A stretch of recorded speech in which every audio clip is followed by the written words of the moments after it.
नमस्कार, मी निष्गंधा. सध्या देशात एकामागे एक वेगवेगळ्या विषयावर आंदोलन चालू आहे. आधी सीजेपीचं आंदोलन झालं, त्यांच्या मागण्याही मान्य झाल्या. त्याच्यानंतर झारखंडमध्ये विद्यार्थ्यांनी आंदोलन केलं, त्यांच्याही मागण्या मान्य झाल्या. आता सीजेपी झारखंड नंतर विद्यार्थ्यांनी अजून एक आंदोलन चालू केलंय दिल्लीतल्या जंतर मंतरवरच. ह्या आंदोलनाचं नाव आहे रिझर्वेशन हटाव आंदोलन. जेव्हापासून सीजेपीचं आंदोलन चालू झालं होतं तेव्हापासूनच या आंदोलनाचीही चर्चा होत होती. सीजेपी प्रमाणेच त्यांनी सोशल मीडियावर आधी याची सुरुवात केली होती. आजच्या घडीला रिझर्वेशन हटाव आंदोलन या सोशल मीडिया पेजला इंस्टाग्रामवर 5 मिलियनपेक्षा जास्त फॉलोअर्स आहेत. जेव्हापासून विद्यार्थ्यांच्या हक्काची मागणी केली जात होती तेव्हापासूनच हे आरक्षण हटाव आंदोलनाची चर्चा सगळीकडेच होत होती. आता सोशल मीडियावरचे हे लोक रस्त्यावर उतरून आरक्षण हटवण्यासाठी आंदोलन करतायत. जातीनिहाय आरक्षण रद्द व्हावं आणि ते आर्थिक निकषांवर दिलं जावं अशी त्यांची प्रमुख मागणी आहे. पण हे आरक्षण हटाव आंदोलन करणारे नक्की कोण आहेत, त्यांच्या प्रमुख मागण्या काय आहेत आणि आरक्षणाची गरज का निर्माण झाली, हे सगळं मी तुम्हाला आजच्या व्हिडिओत सांगणार आहे. त्याच्यामुळे हा व्हिडिओ अगदी शेवटपर्यंत पाहत राहा. आजच्या घडीला रिझर्वेशन हटाव आंदोलनात अनेक लोक सहभागी झालेत. दिल्लीतल्या जंतर मंतरवर अनेक लोकांची गर्दी जमली आहे आणि ते या ठिकाणी आरक्षण हटवण्याचे नारे देत आहेत.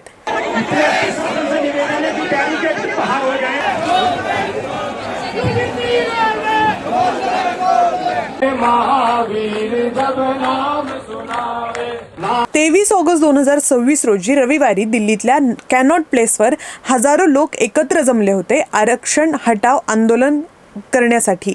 पण त्यांना अडवण्यासाठी मोठ्या प्रमाणात पोलीस देखील या ठिकाणी जमा झाले होते.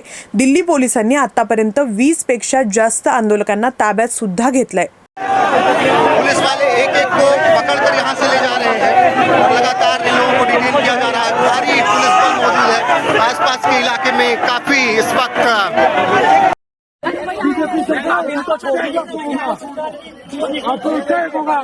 म्हणजे एकीकडे देशात राहुल गांधी हे जातीनिहाय जनगणना व्हावी यासाठी प्रयत्न करतायत, अशी मागणी करतायत, तर दुसरीकडे याच देशात आरक्षण हटाव आंदोलन सुरू झालंय. जनरल कॅटेगरीतल्या विद्यार्थ्यांनी आता आरक्षण हे जातीनिहाय नाही तर आर्थिक निकषावर असावं अशी मागणी केली आहे. 21 ऑगस्ट पासून दिल्लीतल्या जंतर मंतरवर एकत्र येऊन हे लोक आरक्षण कायद्यात सुधारणा व्हावी याच्यासाठी आंदोलन करतायत. देशात आरक्षण विरोधात आंदोलन का होतंय हे समजून घेण्याआधी नेमकं किती टक्के सध्या आरक्षण अस्तित्वात आहे हे जाणून घ्यावं लागेल. तेच मी तुम्हाला सांगते. भारतात केंद्र सरकारच्या सरकारी नोकऱ्या आणि केंद्रीय शैक्षणिक संस्थांमध्ये अनुसूचित जाती म्हणजे SC वर्गासाठी 15% आरक्षणाची तरतूद आहे. ST वर्गासाठी 7.5% आरक्षणाची तरतूद आहे. तर मागास वर्ग म्हणजे OBC साठी 27% आरक्षणाची तरतूद करण्यात आली आहे. SC साठी 15%, ST साठी 7.5% आणि OBC साठी 27%. ह्या आरक्षणाची एकूण टक्केवारी होते 49.5%. त्याच्यानंतर 2019 मध्ये सरकारनं आर्थिकदृष्ट्या दुर्बल घटकांसाठी EWS म्हणजेच इकॉनॉमिकली वीकर सेक्शनसाठी 10% आरक्षणाची तरतूद केली. आता SC साठी 15%, ST साठी 7.5%, OBC साठी 27% आणि EWS 10%, असं मिळून आरक्षणाची टक्केवारी होते 59.5%. म्हणजे देशातल्या सरकारी नोकऱ्या आणि शैक्षणिक संस्थांमध्ये 59.5% इतकं आरक्षण देण्यात येतं. पण इथे लक्षात घेण्यासारखी गोष्ट अशी आहे की राज्यनिहाय आरक्षणाचं प्रमाण अजून वेगवेगळं आहे. हे 59.5% आरक्षण सगळ्या राज्यात लागू होत नाही. आता प्रश्न उरतो की आरक्षण नक्की लागू का केलं गेलं. तर भारताला जेव्हा स्वातंत्र्य मिळालं तेव्हा जाती व्यवस्थेमुळे काही समाज घटकांना शिक्षण, सरकारी नोकऱ्या, सामाजिक प्रतिष्ठा आणि सार्वजनिक संस्था यासारख्या ठिकाणी समान संधी मिळत नव्हती. म्हणून संविधान बनवताना केवळ कायद्यापुढे सगळे समान आहेत एवढंच सांगणं पुरेसं नव्हतं. त्याच्यासाठी संविधानकर्त्यांनी कागदावर समानता दाखवताना समाजात तेढ असेल तर प्रत्येकाला समान संधी मिळेलच असं नाही, असं त्यांचं म्हणणं होतं. त्यामुळेच संविधान तयार करताना त्यात मागास वंचित वर्गासाठी विशेष तरतूद करण्यात आली. आरक्षणाचा त्याच्यातच समावेश होतो. डॉक्टर बाबासाहेब आंबेडकरांनी समाजातल्या वंचित मागास घटकांना मुख्य प्रवाहात आणण्यासाठी शिक्षण आणि नोकरीतल्या आरक्षणाची तरतूद केली होती. ही आहे आरक्षणाची पार्श्वभूमी. हेच जातीनिहाय आरक्षण आता हटवावं, त्या कायद्यात सुधारणा व्हावी आणि आर्थिक निकषांवर ते दिलं जावं अशी मागणी सध्या करण्यात येते. सध्या सुरू असलेल्या रिझर्वेशन हटाव आंदोलनात याच व्यवस्थेवर अनेक प्रश्न उपस्थित केले जात आहेत. त्यांचं म्हणणं आहे की जातीनिहाय आरक्षण व्यवस्था ही आता जुनी झाली आहे, यात सुधारणा व्हायला हवी. या आरक्षणाचा फायदा लाभ खरोखरच समाजातल्या मागासवर्गापर्यंत पोहोचतोय का, कोणत्या घटकाला किती त्याचा फायदा होतोय, ही माहिती सरकारनं सार्वजनिक करावी.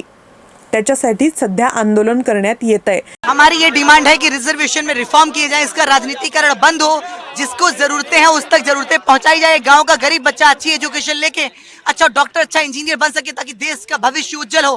या आंदोलकांची अजून एक सगळ्यात महत्त्वाची मागणी म्हणजे आरक्षण हे आर्थिक निकषांवर दिलं जावं.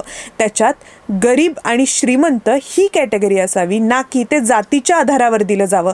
कारण कुठल्याही जातीचा माणूस, कुठल्याही जातीचा विद्यार्थी हा गरीब किंवा श्रीमंत असू शकतो. मग आरक्षणाचा फायदा हा गरीब विद्यार्थ्याला व्हावा, ना की तो एखाद्या जातीतल्या श्रीमंत विद्यार्थ्याला व्हावा. म्हणूनच सरकारी मदत, शैक्षणिक संस्थांची फी, नोकरीत संधी देताना आर्थिक परिस्थितीचा मोठ्या प्रमाणात विचार झाला पाहिजे अशी मागणी सध्या होतीये. त्यांचीच तिसरी मागणी आहे क्रीमी लेअर संदर्भातली, म्हणजे एखाद्या आरक्षित वर्गातल्या पण आर्थिक आणि सामाजिक दृष्ट्या सक्षम लोकांना आरक्षणाचा लाभ वारंवार पिढ्यानपिढ्या मिळत राहू नये. एक पिढी जर सक्षम झाली असेल तर त्याच्या पुढच्या पिढीला हा लाभ मिळू नये आणि ही संधी दुसऱ्या एखाद्या जातीतल्या गरजू व्यक्तीला मिळावी. यासोबतच चौथी मागणी म्हणजे आरक्षणातून शैक्षणिक संस्थात प्रवेश देताना किंवा सरकारी नोकरी देताना मिनिमम मार्क्सची कॅटेगरी असावी. या सगळ्या मागण्या सध्या आंदोलक करतायत आणि रिझर्वेशन हटाव आंदोलन दिल्लीतल्या जंतर मंतरवर चालू आहे. बाबासाहेब आंबेडकरांनी सगळ्या नागरिकांना समान संधी मिळावी, वंचित मागासवर्गाला राजकीय आणि प्रशासकीय प्रतिनिधित्व मिळवून देण्यासाठी आरक्षणाची तरतूद केली होती. तेव्हा परिस्थिती तशीच होती. पण आज इतक्या वर्षानंतर आरक्षणाची खरंच गरज आहे का, त्याचे निकष कुठले असावेत याच्यावरती विचार करण्याची गरज आहे. तुम्हाला याच्याविषयी काय वाटतं मला कमेंटमध्ये नक्की सांगा.